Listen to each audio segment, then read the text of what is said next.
Ketua Teskom MM selaku dosen pemangku mata kuliah TKN. Sebelumnya, perkenalkan kami dari kelompok 5, saya Arvin beserta rekan-rekan saya. Saya Muhammad Agustin Sendra, saya Fianisik. Pada kesempatan kali ini, kami akan mempresentasikan materi peran mahasiswa dalam menjaga hak asasi manusia di Indonesia. Baik, untuk mempersingkat waktu, izinkan kami memulai presentasi ini. Ini adalah latar belakang hak asasi manusia merupakan hak dasar yang dimiliki oleh setiap manusia sejak lahir dan tidak dapat dipisahkan dari kehidupan manusia. Namun, dalam kenyataannya, pelanggaran HAM masih sering terjadi di Indonesia, baik dalam skala kecil maupun besar. Sebagai generasi muda yang memiliki pengetahuan dan pemikiran kritis, mahasiswa memiliki peran penting sebagai agen perubahan dalam menjaga, mengawal, dan menegakkan nilai-nilai HAM di masyarakat. Selanjutnya adalah pengertian HAM. Hak asasi manusia adalah hak yang melekat pada setiap individu. Sejak lahir sebagai anugerah Tuhan Yang Maha Esa, HAM bersifat universal, artinya berlaku untuk semua orang tanpa memandang suku, agama, ras maupun status sosial.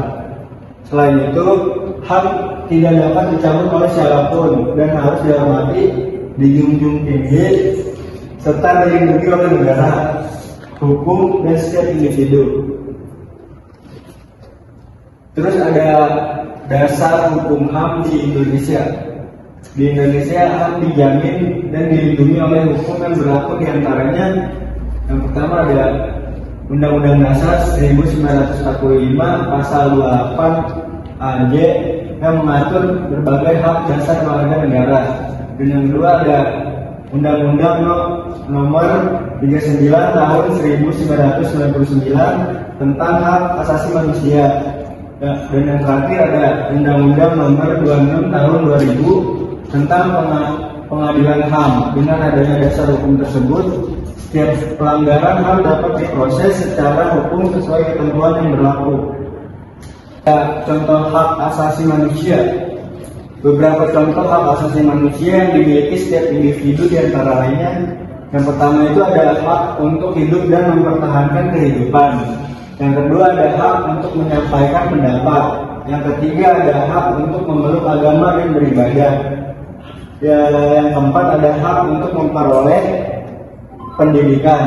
Dan yang terakhir ada hak untuk mendapatkan perlindungan dan keadilan hukum.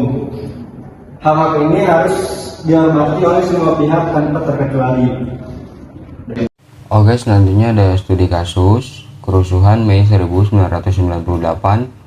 Di sini ada foto waktu kerusuhan dan ada foto 4 mahasiswa Universitas Trisakti yang telah meninggal dunia karena penembakan. Dan di sini juga ada sedikit cuplikan video waktu kerusuhannya. Peristiwa ini terjadi pada masa krisis ekonomi dan politik yang menyebabkan kerusuhan di berbagai wilayah. Dalam kejadian tersebut terjadi kekerasan, penjarahan, serta tindakan tidak manusiawi yang mengakibatkan banyak korban jiwa dan kerugian besar. Kerusuhan Mei 1998 adalah gelombang kekerasan massal yang terjadi di berbagai kota Indonesia pada 13 sampai 15 Mei 1998, terutama di Jakarta. Peristiwa ini menandai puncak krisis multidimensi yang menjatuhkan rezim orde baru dan membuka era reformasi. Ribuan orang tewas, sebagian besar akibat kebakaran dan kekerasan massa. Di sini ada fakta kunci waktu kejadian pada tanggal 13 sampai 15 Mei tahun 1998. Lokasi utamanya yaitu di Jakarta, Medan, Solo, Palembang, dan kota lain. Korban jiwa sekitar 1.000 sampai 1.200 orang tewas, data TJPF. Selanjutnya ada pemicu langsung, yaitu penembakan 4 mahasiswa Universitas Trisakti 12 Mei 1998. Dampak politik pengunduran diri Presiden Soeharto pada 21 Mei 1998. Selanjutnya di sini ada kronologi dampak dan penyelidikan. Kronologi kerusuhan besar dimulai di Jakarta Barat. kemudian menyebar ke Bogor, Tangerang, Bekasi, serta kota-kota lain. Masa penjara, membakar pertokoan, dan merusak fasilitas publik. Ratusan korban tewas terjebak di pusat perbelanjaan yang dibakar, termasuk di Klender. Pemerintah menyatakan keadaan darurat, tetapi ketertiban baru pulih setelah beberapa hari. Soeharto akhirnya mundur pada 21 Mei 1998 dan digantikan B.J. Habibie.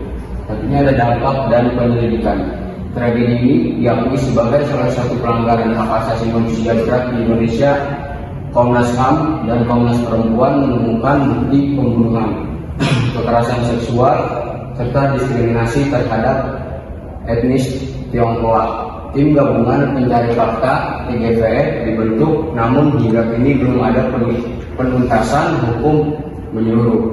Peringatan tahunan dan kampanye melawan lupa terus dilakukan untuk menuntut keadilan. Selanjutnya ada analisis kasus. Dalam kasus tersebut terdapat beberapa hak yang dilanggar, seperti hak untuk hidup, hak atas rasa aman, dan hak untuk mendapatkan perlindungan hukum. Penyebab terjadinya pelanggaran ini antara lain krisis ekonomi, ketidakstabilan politik, serta lemahnya penegakan hukum saat itu.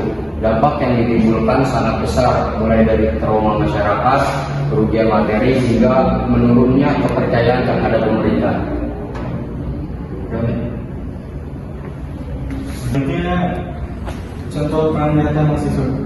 Dalam kehidupan sehari-hari, mahasiswa dapat berperan dalam menjaga HAM dengan cara yang pertama melakukan kampanye edukasi melalui media sosial, yang kedua ada mengikuti organisasi atau kegiatan sosial, yang tiga ada yang membuat konten edukatif seperti video atau diskusi, yang terakhir ada yang melawan penyebaran hoax yang dapat memicu konflik. Hal-hal sederhana ini dapat memberikan dampak bagi masyarakat.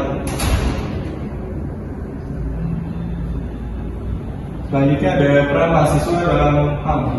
Mahasiswa memiliki peran penting dalam menjaga HAM karena dianggap sebagai kaum intelektual dan agen perubahan. Peran tersebut meliputi menyuarakan kebenaran, mengkritisi kebijakan yang tidak adil, serta ikut serta dalam kegiatan sosial yang mendukung penegakan HAM.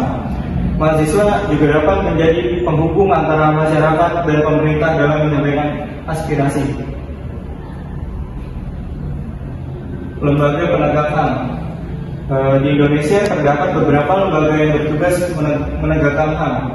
Salah satunya adalah Komnas HAM. Selain itu, terdapat juga Pengadilan HAM yang menangani kasus pelanggaran HAM berat.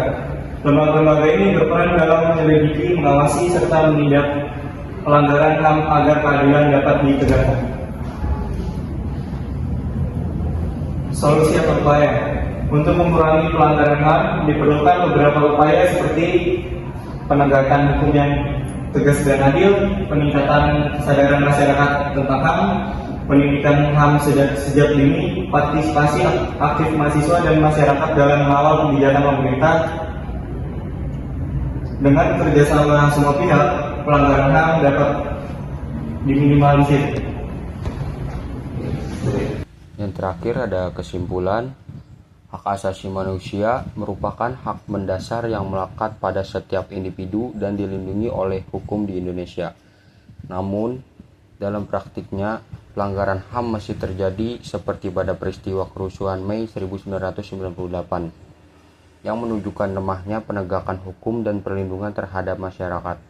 Oleh karena itu, diperlukan peran aktif berbagai pihak, khususnya mahasiswa sebagai agen perubahan dalam mengawal, menyuarakan, dan menegakkan nilai-nilai HAM. Melalui penegakan hukum yang tegas, peningkatan kesadaran, serta partisipasi masyarakat, upaya perlindungan HAM di Indonesia dapat berjalan lebih optimal. Mungkin itu saja yang bisa kami sampaikan. Kurang lebihnya mohon maaf. Wabillahi taufiq wal hidayah. Wassalamualaikum warahmatullahi wabarakatuh.